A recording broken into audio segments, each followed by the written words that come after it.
Assalamualaikum warahmatullahi wabarakatuh.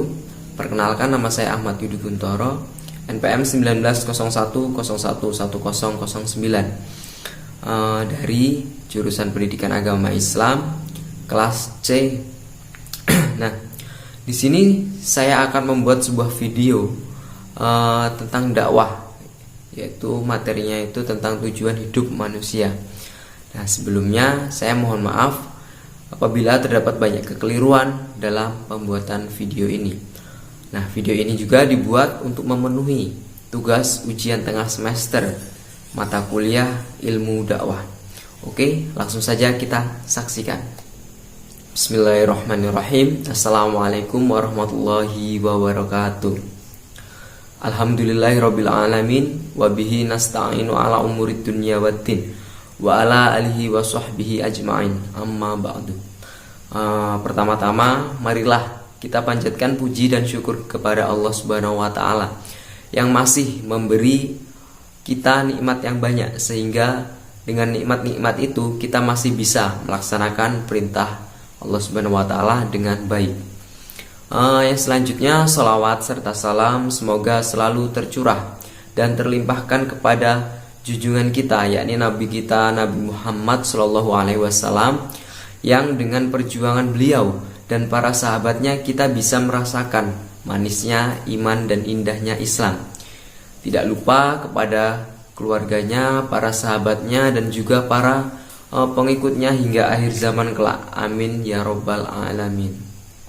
Nah, para penonton yang dirahmati Allah Subhanahu wa taala, pada kesempatan ini saya akan menyampaikan materi tentang tujuan hidup manusia. Nah, nantinya akan apa sih tujuan manusia hidup di dunia? Nah, sebelumnya ya,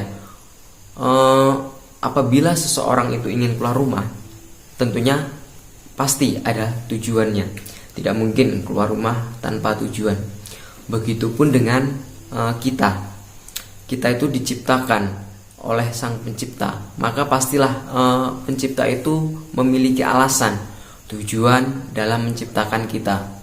Nah, Islam itu adalah respon terhadap pencarian manusia akan makna ataupun arti.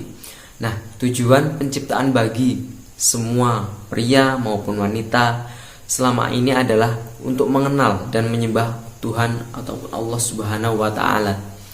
Nah, Nabi Islam mengajarkan kepada kita bahwa Allah menciptakan kebutuhan primordial ini dalam kodrat manusia pada saat Adam diciptakan. Allah mengekstraksi semua keturunan Nabi Adam yang belum dilahirkan, generasi demi generasi, menyebarkan mereka dan mengambil perjanjian dari mereka. Jadi dia berbicara langsung kepada jiwa mereka, yakni manusia itu sendiri, membuat mereka bersaksi bahwa Allah adalah Tuhan mereka. Karena Allah itu yang membuat semua manusia bersumpah demi Allah bahwa Allah lah yang menciptakan Nabi Adam. Sumpah ini tercetak pada jiwa manusia bahkan sebelum manusia tersebut memasuki janin, sehingga seorang anak itu dilahirkan dengan keyakinan yang alamiah tentang keesaan Allah Subhanahu wa taala.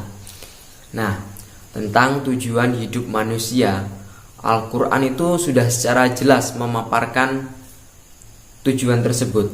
Nah, Allah Subhanahu wa taala berfirman yang artinya, dan mereka tidaklah disuruh kecuali supaya menyembah Allah Subhanahu wa taala dengan memurnikan ketaatan kepadanya dalam menjalankan agama yang lurus dan supaya mereka itu mendirikan sholat serta menunaikan zakat, dan yang demikian itulah agama yang lurus. Nah, Quran surat Al-Bayyinah ayat 5 bisa dicari, dilihat artinya dan dipahami. Nah, dapat dikatakan bahwa tujuan hidup manusia itu adalah menunaikan penghambaan dan pengabdian dalam makna yang luas kepada Allah Subhanahu wa taala. Sedangkan perannya di muka bumi adalah sebagai khalifah ataupun pemimpin di alam semesta ini. Jadi manusia harus menjaga alam, melestarikan alam, tidak boleh merusak alam. Nah, manusia itu diciptakan Allah Subhanahu wa taala untuk suatu tujuan yang besar dan misi yang penting, yaitu beribadah kepada Allah Subhanahu wa taala semata. Pengertian ibadah itu sangatlah luas dan tidak hanya terbatas pada ritual-ritual khusus semata. Semua aktivitas manusia yang dilakukan dalam rangka mewujudkan ketaatan kepada Allah Subhanahu wa taala dan sejalan dengan ridha Allah, maka termasuk ibadah. Nah, untuk ibadah itu sendiri dijelaskan sebagai sesuatu dalam Islam yang dilakukan seseorang untuk cinta dan kesenangan terhadap Allah Subhanahu wa taala. Dan ini sama sekali tergantung pada tindakan yang benar atau tidak benar dari seseorang, yang mencakup misalnya tentang keyakinan agama, kegiatan sosial, kontribusi untuk kesejahteraan masyarakat, dan hubungan antara manusia dengan manusia. Jadi tentunya intinya tujuan kita hidup di dunia adalah untuk mengabdikan diri kepada Allah Subhanahu wa taala, untuk menyembah Allah Subhanahu wa taala, taat akan perintah dan menjauhi larangan Allah Subhanahu wa taala. Demikian yang dapat saya sampaikan. Apabila banyak kesalahan, saya mohon maaf. Saya akhiri. Wassalamualaikum warahmatullahi wabarakatuh.